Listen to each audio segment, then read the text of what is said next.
Hey guys, welcome back to Brian's Mysteries and Adventures on Trail, and today I wanted to talk about some things for people hiking the PCT this year, the trail conditions, trail closures, water and snow conditions, and other things that you can expect if you're planning on hiking the PCT this year. I know a lot of people are just getting ready to head out, so I wanted to get this video out there. So there are a bunch of closures. There's 7 in Southern California, none in Central California. There's only 1 in Northern, 3 in Oregon, and kind of 1 in Washington. But the ones in Southern California are, even though they might be a little annoying, and I'm going to have all this information in the description with links so you can just pop on there because these are subject to change, but this is how it is right now. The ones in Southern California, you can easily road walk around, or if you wanted to set up a ride with a trail angel, but they shouldn't be very problematic. The main one in Southern California is the one Angelus National Forest, and I marked it with the X's on the gut hooks here, just basically between mile 381 and 403. Very easy to bypass, shouldn't give anybody any problems. There's road walking available, or however you want to get around it, but here's a map. And honestly, some of these maps can be even more confusing than, but the main thing to remember is just the mile markers, and just kind of plan ahead before you get into that area. But generally speaking, the ones in Southern California should be easy to get around via road walking, or if you don't want to do that, I would recommend calling a trail angel over hitchhiking, just because of COVID. It'd be easier to set that up. There is one in Northern California between 1235 mile and 1261. It's right outside of Quincy, but again, this one shouldn't be too hard to circumnavigate. I've marked it on the Gut Hooks app here with the 2 yellow X's, so it's the area in between that is currently closed. The one that's going to be a real bitch, wow, that was loud, excuse my language, is going to be in Oregon. It just depends on how you're going to want to do this, but Oregon really took a beating between windstorms and fires.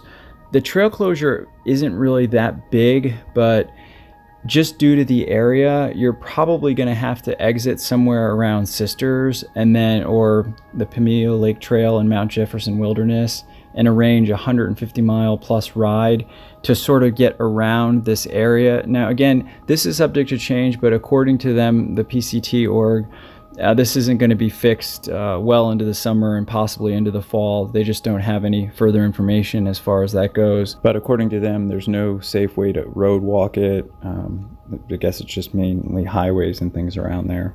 Up in Northern Oregon, the Eagle Creek Recreation Area and Trailhead are also closed due to massive flooding and this historic windstorm that they got that really did cause a lot of damage. And really, poor Oregon can't catch a break. I mean, with these fires and then this storm, and people should be aware that this year there's going to be a lot of fallen trees, because actually Oregon wasn't the only one to get hit with this windstorm. Down in Yosemite and the Mammoth Lakes area, there's probably going to be a lot more downed trees along the trail, so it's just something to be prepared for, because sometimes those big trees, I'm talking about these big, like 8-foot diameter sequoias, they can be hard to get around, especially when you have a cliff on both sides of you. Sometimes because of the way the tree has fallen across the trail, you can't go underneath it or around it for that matter. So really your only choice is to go over it. But again, when these trees are 8 foot wide, or in diameter, it can be a little tricky. The best thing to do is just go slow and just kind of take your time and plan careful movements. But again, each person has their own way of doing these things.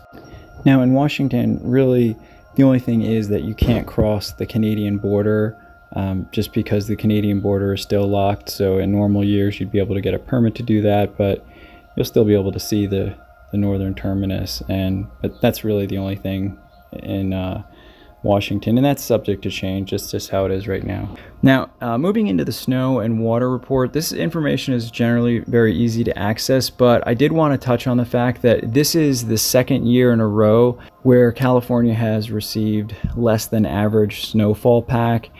And basically what that's setting up is a looming drought for California. If you look at this right here, in 2020, they were well below the average, and 2021 is the red bar, which is a very low snow year too. Now, what this means, it does have some positives for hikers. The creeks and stream crossings probably won't be nearly as bad and much easier to forage.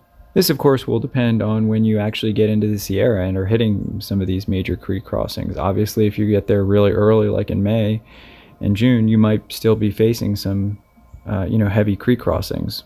Honestly, there are going to be in the Southern California and other areas where you're really going to have to pay attention to water sources and possibly do longer water carries. So I'd recommend just looking at the comments in the gut hook section. That's the best info I've always felt for the water situation. But again, on the positive side, this probably means that a lot more hikers won't have to deal with trudging through crazy snowpack and post holing and all that other stuff that comes along with snow. Now, again, I strongly encourage you to always check the snow report depending on when you get out there, because a lot of places, even in Southern California, like San Jacinto, get freak spring winter storms. So always check the weather too.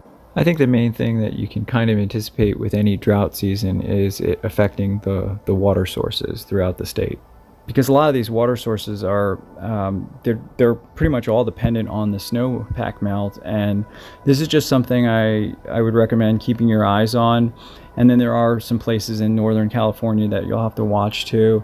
And then the other big thing is the trail crews haven't been out in a long time, so the trail is most likely probably going to be overgrown in many areas, and this is just what the PCT org has said and what other people have reported so far. I'm not there yet, so I can't say specifically what areas, but just something to consider. Personally, to me, that doesn't really bother me. In fact, it makes it more of an adventure in some ways, but I just wanted to mention it. The other thing is that this also means that wildfire season might start early. Again, this is just a guess. I'm not saying this is going to happen, but it's just, when there's drought years, and especially if this year is above normal temperatures like it was last year, these are just all ingredients for more wildfires.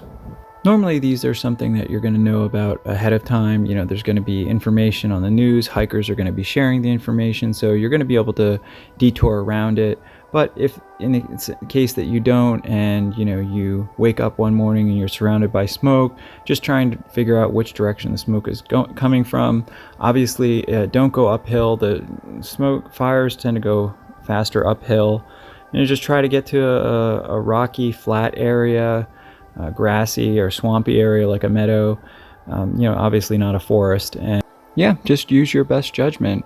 Unfortunately, 90% of wildfires are started by people, and so it's just good to always be responsible and know what the fire level danger is. And obviously don't have campfires, and sometimes you can't even use your camp stove or something like that. So just always good to be aware of what the current fire level is, and they're usually listed all over the place or on the news. It just comes down to being aware. Obviously, there are places where it's okay to have campfires, and for the majority of the time you'll be able to use your camp stoves and that kind of thing. But if it's a really, really dry, hot, windy day getting into July and August, you just have to make sure you're aware of what the fire danger level is. And the last thing I want to talk about is just some things that I'm going to be doing just because of the COVID situation. I've already talked about these in some of my past videos, but for one, I'm not going to be hitchhiking, but that's something that I've never done. I've never really felt comfortable with it, and mainly because I'm generally hiking alone. On the PCT, it does require some more planning to walk in and out of the towns, but I know for a fact it can be done because I've done it. So that's one thing. And like I said in previous videos, I'm just sending more boxes so that I can just get into town, get my box, get out. I've also made some reservations at some campgrounds outside of the town so that I will be zeroing in a campground rather than staying in a hotel or motel. Now granted, there are going to be situations where I do have to get into a motel to shower, but I'm going to try and limit that as much as possible, and that's why I've been making these plans ahead of time. And like I said, it does take a little bit more planning up front to do some of these things, but I'm just going to be trying to do the best I can to mitigate my exposure. And I did this last year and I found that it was very plausible. So but it just takes a few more steps. And I think another good idea or something to keep in mind is that even with the pandemic, it's actually caused record numbers of people to get out in the wilderness and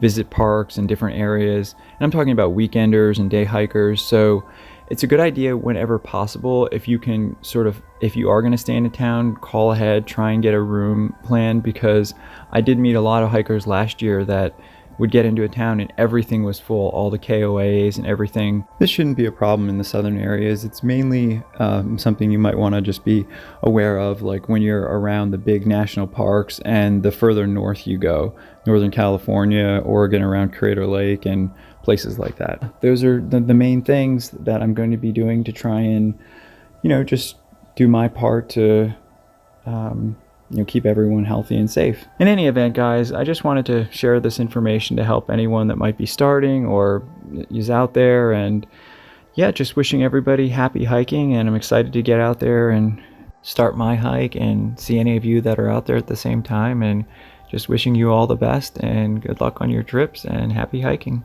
As always, thank you guys so much for watching, and if you found this information useful, please leave a like and consider subscribing. I really do appreciate all your support and for everybody watching. And yeah, if you guys want to leave me some comments or feedback, I'd love to hear what your summer plans are, what hikes you're doing this year. If you have any questions, just let me know. I'm happy to answer anything I can. All right, guys, I'll see you in the next one. Take care.